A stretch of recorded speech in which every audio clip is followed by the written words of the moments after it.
ये मैं संदेह लेसन का पार्ट 2 क्वेश्चन कर रही हूँ। मैं पार्ट 2 यहाँ लिख देती हूँ क्योंकि मैंने पार्ट 1 में क्वेश्चन नंबर 1 से लेकर 4 तक किया हुआ है, वो आप देख लेना। यह है क्वेश्चन नंबर 5। निहाल बाबू, प्यार करना बड़ा कठिन है, तुम इस खेल को नहीं जानते, इसके चक्कर में पड़ना भी मत।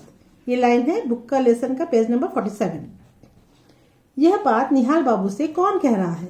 यह बात निहाल बाबू से श्यामा कह रही है।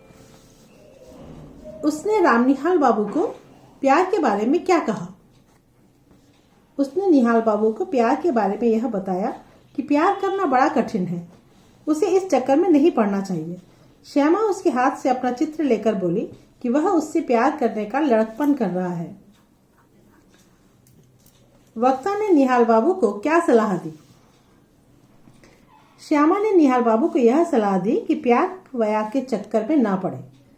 प्यार करना बड़ा कठिन है, एक दुखिया स्त्री उसे बुला रही है, वह चला जाए और उसकी सहायता करके लौट आए। रामनिहाल को कौन सी बात धीरे धीरे मालूम पड़ी?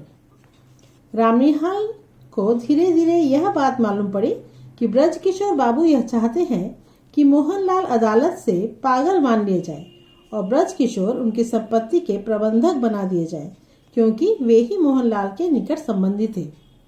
इस लेसन के मैंने जो क्वेश्चंस बनाए हैं वो लेसन पढ़ने से ज़्यादा समझ में आएगा। क्वेश्चन नंबर 1 to 4 मैंने पार्ट नंबर 1 में किया हुआ है और ये बाकी जो इम्पोर्टेंट क्वेश्चंस बनाए हैं वो इस पार्ट 2 में कवर कर रही हूँ। इसके बाद और एक क्वेश्चन है, मनोरमा ने वे पत्र रामनिहाल को क्यों लिखे थे? वह पढ़ना चाहकर भी पत्र क्यों नहीं पढ़ रहा था? कारण सहित लिखिए। मनोरमा ने रामनिहाल को वे पत्र लिखे थे ताकि रामनिहाल उसकी मदद करने के लिए उसके पास आ जाए। वह पढ़ना चाहकर भी पत्र नहीं पढ़ रहा था क्योंकि उसे संदेह है कि क्या मनोरमा उसे प्रेम करती है। रामनिहाल एक सुंदर, स्वस्थ, निडर और परोपकारी युवक है। वह एक सुंदर विवाहिता युवती मनोरमा की तरफ आकृष्ट हो जाता है और उसके पत्र जब उसके पास मदद के लिए आते हैं तो वह उसके पास जाने के लिए तैयार हो जाता है। वह साहसी है, वह मन ही मन उससे प्रेम करने लगा है। अब मनोरमा ने उसे उसकी मदद करने के लिए अपने पास बुलाया है।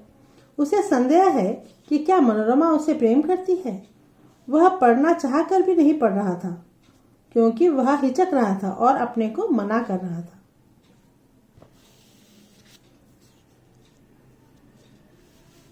ये भी एक इम्पोर्टेंट क्वेश्चन है। संदेह कहानी की शीर्षक की सार्थकता लिखिए। जयशंकर प्रसाद द्वारा लिखित कहानी का शीर्षक संदेह सटीक और सार्थक है। रामनिहाल इस कहानी का प्रमुख पात्र है। वह श्यामा के घर में रह रहा है।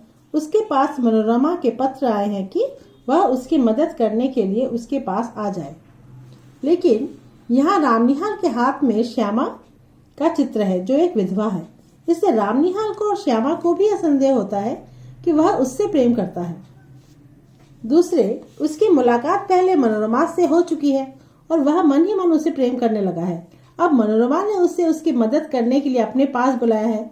उससे संदेह है कि क्या मनोरमा उसे प्रेम करती है।